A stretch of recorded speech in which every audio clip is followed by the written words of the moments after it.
Ladies and gentlemen, boys and girls, creatures of all shapes and sizes, welcome back to Gamer Guide. I am Rollin, if you didn't know, and I welcome you back, and thank you for clicking on my video to join me here for some more Crossout, and that is my brand new little shotgun buggy. I call it the Blackhand Hitman. Kind of a little reminiscent, I guess, of Skyrim naming, but that's what I came up with, and that song you just heard was by Wave Racer. The name of the song is Swag Rider, something I picked up off Epidemic Sound. Thought you guys might enjoy that, so we did a little bit different intro there.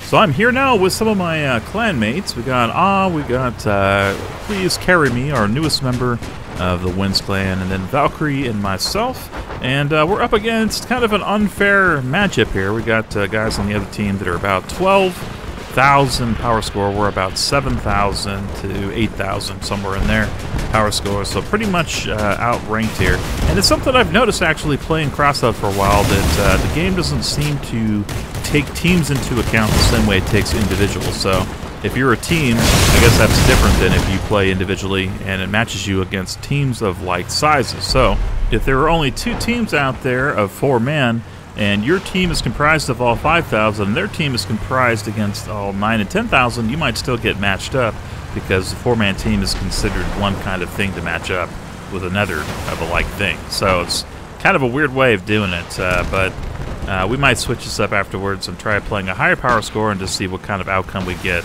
instead of playing something where we control their power score to keep it under 8,000. So keep that in mind if you're playing against other people, or you're getting together in a 4-man group, that the power score dynamics work a little bit differently. Let's get in here real quick, and we gotta clear out some of these guns. Hardest thing sometimes about playing with people on the team is just controlling traffic and being able to actually get clear access to hit the enemy that you want to hit without getting blocked by a swarm of duckies. And let's see if we can take some of these guns off these guys. I'm doing pretty good damage. Unfortunately, they're not looking at me right now, because these guys are all 12,000 power score and more. These guys got flamethrowers. So I don't think we're going to win this one.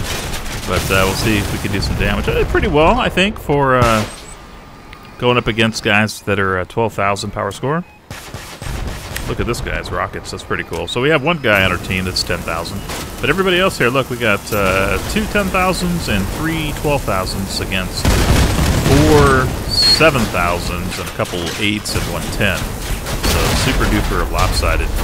I'm going to go ahead and requeue, and now let's try boosting our power score way up and see what the difference is now. Alright, I am back, and I brought my brand new Hammerfall boss, which is a double Hammerfall build that uses a shield, and also has a stealth module and stuff too. Lots of wheels and a lot better armor. Double radiator build on this too. So pretty cool, and as I suspected, now we have the opposite scenario where our team is overpowered, and we're matched up against a team of only 5,000s on the other side. So it's super unfair for those guys. And we're kind of having the advantage now, because again, we did one 4-man team, but this time I said, instead of controlling your power score between 4 and 8, everybody pick the best, most OP vehicle you possibly can get. So I took out the Hammerfall boss. Looks like has himself a drone type of vehicle, and something that will slow down enemies too, which is smart. And then we got Valkyrie with the dual tsunami cannon on the spider leg, which looks like a pretty nice defensive build. Let's come up here. We'll try to defend the base a little bit. Looks like we got a couple guys way off there on the other side. Kind of maybe swoop down here under stealth and get a little bit closer. All right, here's somebody coming in. Looks like they're going to try to swing up around and go to the base. So let me come back up this direction. We got 1 or 2 guys behind me too. Alright, somebody's already on the pad. So we're going to take this guy out real quick, as we probably should hit our shield here. As this guy's got lots of goblins too. Actually stacked about 6 of them on there. And that would be a great little build too if I didn't have shields. But I do have shields, unfortunately for him. Looks like Oz going to go chase him down. I'm going to take this guy out here with the Caucus machine gun. As looks like he's getting beaten up pretty nicely. There we go. Take him out with a body blow. And double tsunami to the face from Valkyrie. That was nice. So give him a little thumbs up there. But yeah, these guys are just getting brutalized because this is totally skewed in our favor now. So hopefully they will fix this in Crossout. I like to see it where everybody is considered a individual player, and teams are not considered some other entity or some other thing that the matchmaker treats differently, in other words. So that way we'll see more even games. Now, I know they're going to be changing some dynamics in the upcoming patch, making a lot of the armor you put on your vehicle worth less power score points and matching people up basically on the weapons they have against the other team. And hopefully they will make some of the changes, too, to the way the teams are matched up, too. All right, so I've jumped into the game now with Chrome Titan, another guy from our clan, and somebody fun to play with, another very good player, too. And he decided to go with his dual mammoth build, so that looks pretty interesting. And I'm just showing him my brand new Hammerfall boss, and look at me do a nosedive. Let's see if we can get a flip over here. Looks like it was good positioning. Almost. Ah, thank you, sir. Very kind of you. And I love what you've done with your decorations there. It's very artistic on the back of his vehicle with the horns and little pointy knife-like sculpture. All right, here's someone we can take out. Looks like they're wrecking our bots here, but let's strip out some of the guns. We'll pull our shield up, keep this guy with the machine guns from stripping our weapons out, and just keep backing up. And there we go. We've taken out most of his guns now. Yeah, take some cover here until we get our shield regenerated. Oh no, it looks like we got somebody else coming in to take advantage of my shield being down. But at last I was saved by Chrome Titan and his dual mammoth cannon. That's nice. He also got a shield on that thing. That's pretty awesome. I've also made some changes recently. As you see, I got those new Hammerfall guns. I got rid of my crossbows as I was a little worried about market prices going down, as we're going to be getting new crossbows with the Fire Starters faction, or Pyrolators as they used to be called. And so I didn't know if the market price might go down, or possibly they would even make the old crossbows craftable under the Fire Starters faction. But I'm not sure that's going to actually be the case. But I did get a new Mammoth, I got a new Tsunami, 2 Hammerfalls, and I have some money left over too for the new faction. But now let's go ahead and play some new Wave Racer music. This is the song Zombie Raiders.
We are back. I'm here with Jerem, and then we got a guest appearance here by Duke of Derp, too, who's come back to play some more Crossout.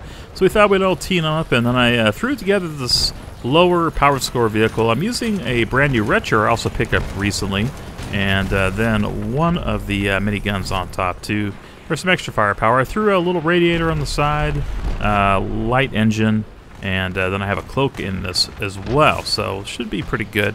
Looks like Duke of Derp has got himself a dual grenade launcher, as I almost get lose my gun there to that guy. We'll toss a couple grenades back his direction. And let's see, we got Ethan over here. Maybe I could take out the spot real fast. Let's hit him with some of the machine gun fire until we get reloaded. There we go. Ooh, uh-oh. Alright, we got somebody with a hurricane. Let's see if we can take cover here real quick and take out Ethan. We got our machine gun hanging from a thread. Basically, it's on a radiator that's attached to a gun mount that then has a machine gun. So hopefully nobody takes out our radiator. But they are pretty tough. That's why I like using them sometimes on the outside of the vehicle like armor. Let's backtrack here. We'll stay with our team. We got Jerem and Duke of Derp going down here on the far left side. And we've still got one extra guy here, too. But it looks like we're all going to team up on the spot. And Abigail is going to be toast in a second if I keep hitting him with the retcher. Fortunately, still got that radiator. There we go. One more down. We did lose our stealth, but that's alright. We didn't really make that good of use in that match anyway. And Duke looks like he is out of weapons, so it's just down to Jerem. We'll see if we can back him up a little bit. Taking out a hovercraft is not as easy as it can seem. Even if you outnumber it, as they are pretty maneuverable. It looks like Jerem got him down. We just offer a little support. There we go. I was a little worried about that guy. We still got one guy left, though. Distant Star. Not sure who he is. Let's head back to the base here so they don't try to cap. We've got to protect, and we are up 2-1. So, as long as... Oh, here we go. And there's also another hover. Looks like we just barely dodged those hurricanes, and nice. We came out with the victory. Anyway, guys, I think that's going to do it. I have been saving up my lighters, though, so I think what I'm going to go ahead and do is make a purchase. I've been saving up for the Skinner, actually. I was thinking about junk bows, I was thinking about the cabin, but I can always get those on the market for relatively cheap, where the Skinner is a little bit more expensive. So here we go. Let's go ahead, and I've built all the parts you need for it. There's no workbench or anything so far, because this is a special event, so we just need to build it. And I officially have myself a metal fishing weapon, or what do they call it? Harpoon a metal fish. Anyway, I'll probably try that out in a future episode. Anyway, guys, thank you very much for watching this episode. Thumbs up the video if you have not already or forgot to. And I'll look forward to seeing you guys in another video here soon on the Gamer Guide channel. Later.